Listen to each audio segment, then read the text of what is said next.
Pont-Neuf, l'émission consacrée à l'actualité du livre sur Radio J. Invité de Pont-Neuf aujourd'hui, Vincent Jory et Oriane Jancourt, respectivement directeur et rédactrice en chef de Transfuge, magazine littéraire. Et nous parlerons de la rentrée des livres. Vincent Jory, bonjour. Bonjour. Oriane Jancourt, bonjour. Bonjour. Je suis heureux de vous recevoir et nous parlons donc de cette rentrée littéraire. Il y a 521 nouveautés, 21 nouveautés qui sont attendues dans les librairies. C'est le rush comme tous les ans. Ce concept de rentrée littéraire, c'est une spécificité française, vous diriez, Vincent? Alors c'est une spécificité française plutôt. Il existe d'autres pays où ça, comme l'Angleterre, effectivement, mais c'est vrai que c'est quelque chose d'un peu français. Moi, je trouve que c'est plutôt une bonne chose parce que les livres se vendent quand même difficilement et cette rentrée littéraire permet, effectivement, il y a beaucoup de livres et il y a des mauvais livres, donc de ce point de vue-là, c'est un petit peu, il y a trop de livres, mais ça permet quand même de faire parler, de faire émerger un certain nombre de livres. Et dans un contexte qui est toujours difficile pour la littérature, je trouve que c'est plutôt positif qu'il y ait une rentrée littéraire. Alors, c'est une spécificité dans une certaine mesure et en même temps, c'est une incongruité parce qu'on sort de l'été où les lecteurs ont le temps de lire et il n'y a pas de livres qui sortent à ce moment-là. Et puis, tout d'un coup, c'est la rentrée de septembre, les gens ont la tête ailleurs et on voit des centaines de livres qui débouchent sur le marché. Est-ce que c'est pas un concept un peu absurde, Oriane Jancourt? Oui, vous qui faites toutes les rentrées littéraires. Oui. Non, mais c'est une vieille idée. Bon, ce qui détermine la rentrée littéraire, ce sont les prix. Donc, si on voulait déplacer la rentrée littéraire, et ça a été souvent débattu, il faudrait déplacer les prix. Mais il y a des livres avant l'été. Seulement, ce sont des livres dits légers, dit grand public, dit populaire. Et à la rentrée, on va faire des livres dits sérieux. C'est aussi cette idée que, pendant l'été, on a envie de se détendre et qu'au contraire, quand commence l'année, on a envie de s'affronter à une littérature plus sérieuse. C'est peut-être un peu dépassé, je ne sais pas, peut-être. Alors, est-ce qu'il y a, à votre avis, cette année, des lignes de force visibles, des sujets de prédilection? Est-ce que ce qui fait notre actualité, en particulier le Covid par exemple, a inspiré les romanciers? Oriane. Alors oui, on trouve ici et là des romans qui sont inspirés par le Covid, qui ont été bouleversés. Par exemple, Christine Montalbetti, qui est une auteure que j'aime beaucoup, qui avait déjà eu des prix de précédentes années, transforme son livre et raconte au milieu de son livre comment est-ce que le Covid va la faire transformer son livre. Donc ça, c'est intéressant. Mais je crois que les romans Covid viendront plus tard. Vous savez, on dit toujours que la littérature est plus lente que le cinéma. Le cinéma peut réagir très vite et faire des films sur des sujets d'actualité, alors que la littérature a besoin de plus de temps. Ceci dit, il y a d'autres sujets d'actualité qui ont beaucoup occupé les questionnements politiques et qui sont présents. Je dirais notamment la mémoire de l'esclavage. Ça, c'est quelque chose de très présent dans la littérature française et dans la littérature américaine. Depuis quelques années. Depuis quelques années, mais là, je trouve, notamment avec David Diop, dont on va beaucoup parler, qui est cet auteur français, qui a eu le Booker Prize avant l'été et qui a fait un livre tout à fait intéressant, vraiment sur l'esclavage, la traite des Noirs du Sénégal à ici. Et ça, c'est un livre dont on va beaucoup parler, mais il y en a d'autres. Évidemment, la question des femmes se poursuit. Alors ça, depuis plusieurs années, les femmes, l'inceste. On parlera de Christine Angot, qui écrit une nouvelle fois sur l'inceste. Pour le meilleur et pour le pire. Oui, bien sûr, comme tous les sujets. Oui, vous êtes sceptique sur le dernier Angot. Ah oui, relativement sceptique, on va dire. Alors, on va balayer tout ça. Il y a aussi, moi j'ai noté les écrits littéraires de Stéphane Zweig qui paraissent chez Albin Michel. Il y a Gallimard qui propose une nouvelle traduction du journal de Kafka en folio. Il y a le centenaire de la mort de Proust. Marcel Proust, La vie, le temps de Michel Herman qui veut parler de Proust comme philosophe de l'existence. Il y a tout ça auquel il faut rajouter le livre de Sorge Chalandon, Enfant de salaud, le livre de Justine Lévy sur Artaud, le livre de Finkielkraut sur après la littérature. On va recevoir d'ailleurs beaucoup de ces écrivains dans les semaines qui viennent. Par quoi vous voulez commencer? Vous voulez commencer par Sorge Chalandon? Oui, alors Sorge Chalandon, c'est... Sorge Chalandon, c'est un bon livre. Vous avez apporté le livre avec vous. Voilà, oui. c'est un bon livre. Alors, il revient une énième fois sur les rapports qu'il a eu avec son père, qui, comme ceux qui connaissent Chalandon, son père, c'est sa grande histoire, qui lui a menti toute sa vie sur ce qu'il a fait pendant la Deuxième Guerre mondiale en lui disant que ça avait été un résistant. Et il s'avère que, bon, ça on le sait pour ceux qui le lisent, que voilà, non, ça a été un collabo, très clairement, il l'a su très très tard, donc il retrace une nouvelle fois toute cette enquête qu'il a faite à partir des dossiers d'archives qu'un de ses amis historiens, qu'il nomme pas, qu'un proche de Jean-Pierre Azéma, donc quelqu'un de très sérieux, lui a permis de lire. Donc il y a toute cette histoire. Et ce qui est passionnant dans ce livre, et c'est ce qui... Il y a aussi le procès Barbie. J'allais le dire, c'est le procès Barbie. Qui a voilà, été ça, un peu le déclic. Ça, c'est l'intérêt vraiment du livre, parce que Sorge Chalandon a couvert le procès Barbie en 87, donc pour Libération. Et alors ça, bon, on a tous vu, on connaît bien le procès Barbie, parce qu'il y a eu les images, ça a été filmé. Mais ce qui est passionnant, et que personne ne sait quand on n'a pas lu ce livre, c'est que dans l'assistance, il y avait son père. Il a fait rentrer son père, et il écrit des choses absolument horribles sur son père, puisqu'on le voit réagir aux uns et aux autres, et il est clairement au procès du côté de Vergès, qu'il trouve formidable, il rigole à ses blagues, etc. Et quand il y a les témoignages des Juifs torturés par Barbie, etc., il soupire, il bâille à plusieurs reprises. Donc ça, évidemment, ça montre la monstruosité de son père. Et je crois quand même que très peu de gens savent que ce genre de personne était à ce procès, du côté plutôt de Barbie, et avec cette idée absolument atroce que son père, avec qui il discute après le procès, il lui dit « Écoute, tu sais, tous ces gens contre Barbie, c'est quand même scandaleux. C'est une mise à mort d'un homme contre tous, seul contre tous, et ça, je trouve ça absolument horrible. » Alors, on n'en dit pas plus parce qu'on va recevoir Sorge Chalandon, je crois, le 9 septembre. Il y a aussi le livre de Justine Lévy, vous l'avez placé en couverture de Transfuge. Je me tourne vers vous, Oriane Jancourt, parce que j'imagine que c'est vous qui avez traité le livre. Oui, absolument. Et, c'est un livre sur Artaud. Oui, et on a pu d'ailleurs faire une longue interview avec Justine Lévy, tout à fait passionnante, où elle nous raconte ça.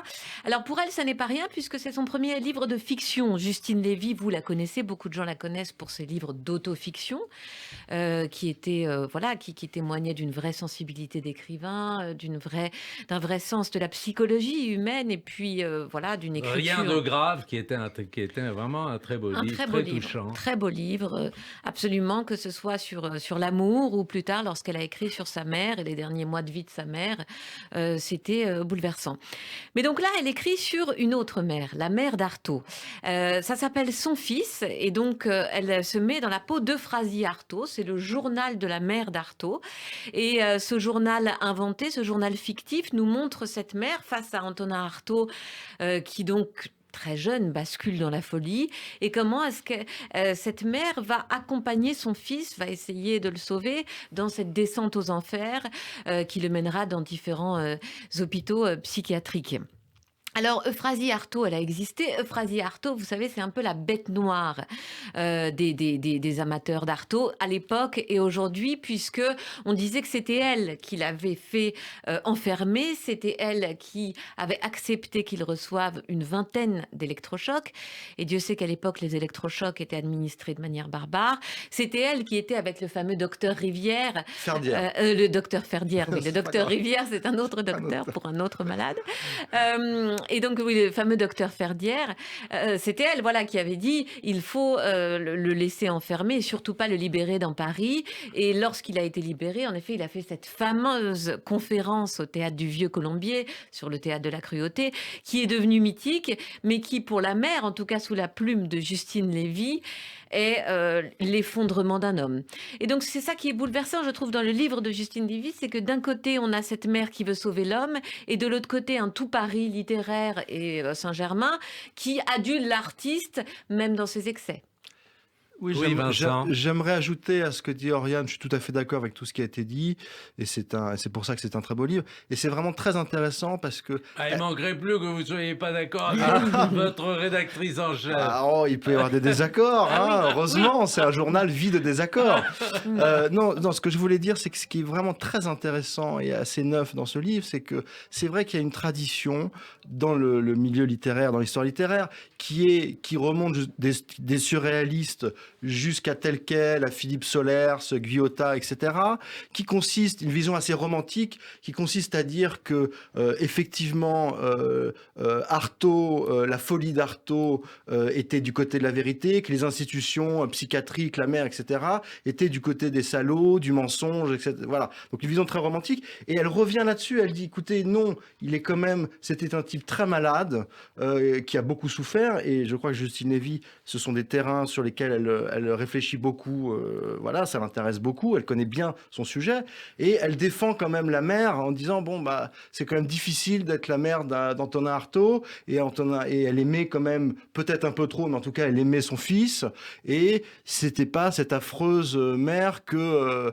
les surréalistes et tels quels, Solers et Yannick Enel, même tous ces gens-là disent oh là là, voilà, ces gens sont des monstres. Non, elle rétablit, voilà, elle rétablit. Alors je ne sais pas si elle a raison, mais en tout cas, elle prend à rebours une idée un peu dominante dans l'histoire littéraire. Donc ça en fait un livre quand même très intéressant. Alors, on va parler aussi d'Alain Finkielkraut, du livre d'Alain Finkielkraut. Il s'appelle Après la littérature. C'est un livre où on retrouve les thèmes de prédilection habituels d'Alain Finkielkraut. Philippe Roth et Kundera sont très présents. C'est un livre à la gloire de la littérature et en même temps, je n'ai pas très bien compris le titre. Après la littérature. Alors après la littérature, alors très après la littérature, il y a quoi? Alors justement, bon, on connaît le pessimisme d'Alain Finkielkraut. Après la littérature, il n'y a plus grand-chose. Donc lui, il pense que la littérature a perdu le combat, d'autant plus. Alors en ce moment, on est plutôt d'accord avec lui. À notre époque, qui est très militante, avec tout ce que ça veut dire, une vision binaire du monde, les méchants, les gentils, les salauds, les saints, etc.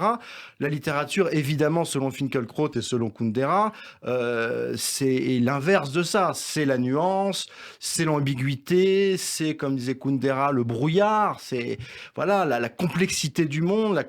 Donc Finkielkraut, c'est ce qu'il fait de mieux. Il avait fait écrit Le Cœur intelligent il y a une dizaine d'années, qui était un livre magnifique. C'est un livre qui s'inscrit dans cette lignée, à partir de la littérature. Alain Finkielkraut essaye de décrypter notre époque et il en est effrayé. Il en veut pour preuve. Il y a un très beau chapitre sur Houellebecq. Il revient à Houellebecq.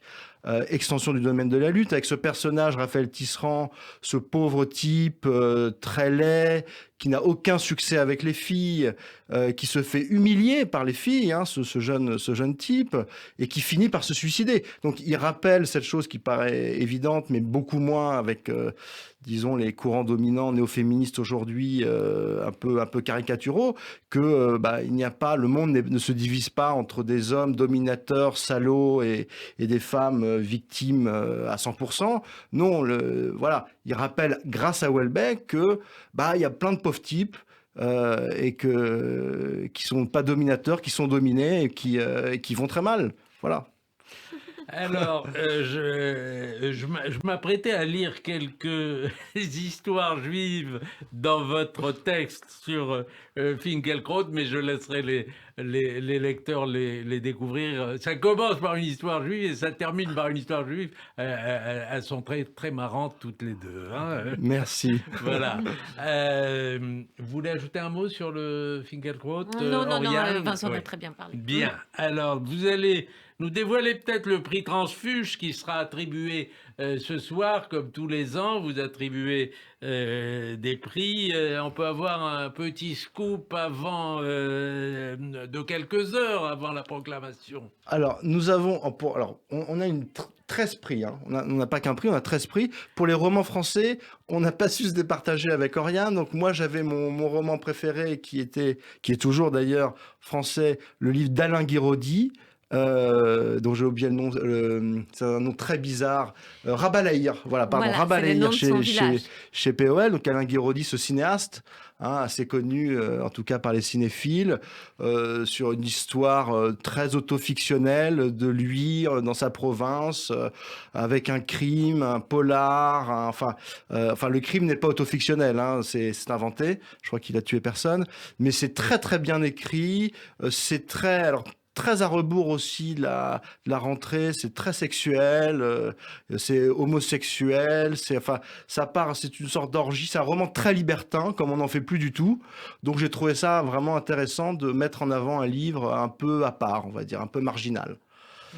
Et alors moi, mon prix, donc, Oriane, le prix du roman français, c'est La plus secrète mémoire des hommes de Mohamed Mbougar-Sarr. Alors c'est un jeune Sénégalais de 31 ans, franco-sénégalais, et c'est un livre merveilleux. C'est son 3e livre ou 4e livre. Il avait fait un livre précédent que j'avais remarqué à Présence africaine où il racontait l'avancée des djihadistes maliens au Mali. C'était bouleversant avec la cruauté de ces hommes et la manière dont les villageois essayaient de réagir. Et là, La plus secrète mémoire des hommes, c'est autour d'un écrivain inventé qui aurait écrit dans les années 30 un roman qui se serait appelé Le labyrinthe du silence. Et cet écrivain il a eu d'ailleurs le Goncourt. Il est salué par tout le monde, seulement cet écrivain, personne ne le voit dans les années 30. Donc tout le monde se dit, est-ce que c'est vraiment un écrivain sénégalais? Est-ce que c'est un écrivain blanc qui se fait passer pour un écrivain sénégalais? Est-ce qu'ils sont deux? Est-ce qu'il est jeune? On ne saura jamais. D'ailleurs, il écrit qu'un seul livre, il disparaît. Et donc le livre se passe aujourd'hui, un jeune écrivain qui ressemble évidemment à l'auteur, qui va essayer d'enquêter pour savoir qui était cet homme et quelle était son histoire. C'est un livre très, très profond, extrêmement bien construit, très romanesque. Tu me disais qu'il te faisait un peu penser à Philippe Roth, parfois. Il a un côté Philippe Roth parce que, il a une vision assez noire des hommes et de la société, mais en même temps, il y a l'humour, il y a la sexualité, il y a ces instants qui sauvent. Et ça, évidemment, c'est très Philippe Roth. Alors, est-ce que vous diriez, vous qui faites toutes les rentrées littéraires, que c'est un bon cru cette année? Oui, c'est un bon cru, j'allais dire français. Nous, à Transfuge, on est souvent assez critiques sur la littérature française. On pense qu'il y a trop de publications, il y a trop de livres vraiment moyens, voire mauvais, qui sont publiés, qui ne devraient pas l'être. Et je crois que c'est la première fois depuis très longtemps qu'on a trouvé suffisamment de romans français pour faire un dossier exclusivement littérature française en septembre. On fera un dossier rentrée littérature étrangère en octobre, parce qu'il y a de quoi faire, mais voilà. Donc, je dirais qu'en littérature française, c'est plutôt une très, très bonne surprise et une très bonne rentrée. Et notamment pour les premiers romans. Je voudrais dire qu'on a découvert, alors que voilà, c'est pas toujours le cas, mais on a 3 premiers romans qui nous ont vraiment enthousiasmés, notamment un qui s'appelle Le rapport chinois de Pierre d'Arcagnan, qui est à mourir de rire. Il faut bien le dire. C'est une histoire, je vous le dis très vite, d'un jeune homme qui passe un certain nombre d'entretiens d'embauche, 7, 8, 9, pour être pris dans un très grand cabinet d'avocats. Et pendant 3 ans, il ne fait rien. Il est dans son bureau, personne ne vient le voir, personne ne lui demande rien. Et il en est finalement assez heureux parce qu'il est très bien payé. Comme ça, il s'organise pour ne rien faire. Et puis au bout de 3 ans, il y a quelqu'un qu'il ne connaît pas, qui se présente comme son patron et qui lui demande en 2 jours de pondre un rapport sur tous les possibles investissements de la Chine en France. Donc voilà, c'est vraiment un voyage en absurdie. C'est très très drôle. Alors, à l'inverse, est-ce que vous avez le sentiment que les Français lisent davantage dans cette rentrée? Est-ce que le Covid a eu pour effet que les gens ont beaucoup lu ces derniers temps? Je ne sais pas s'ils ont lu des classiques ou des nouveautés, mais l'édition ne se plaint pas. Le Covid-19, ça a boosté la création. Alors, très clairement, la création, je ne sais pas, mais très clairement, c'est factuel. C'est comme pendant 1 an et demi, ou presque, les cinémas ont fermé, les théâtres ont fermé, les opéras ont fermé, les musées ont fermé, les livres ont bénéficié de ces fermetures. Donc, je sais, pour avoir parlé avec un certain nombre d'éditeurs, petits, moyens et grands, que pour eux, l'année a été plutôt très bonne. Effectivement, les gens se sont remis à lire. Donc c'est structurel. Après, votre question pour la rentrée, on verra, on n'en sait rien. Mais voilà, on attend de voir. Merci à tous les deux. C'était Pont-Neuf. Évidemment, on reviendra sur beaucoup des livres qui ont été évoqués dans cette émission de rentrée. C'était Pont-Neuf, l'émission consacrée à l'actualité du livre sur Radio J. Et les invités étaient Vincent Jory et Oriane Jancourt, respectivement directeur et rédactrice en chef de Transfuge. Bonne journée à tous.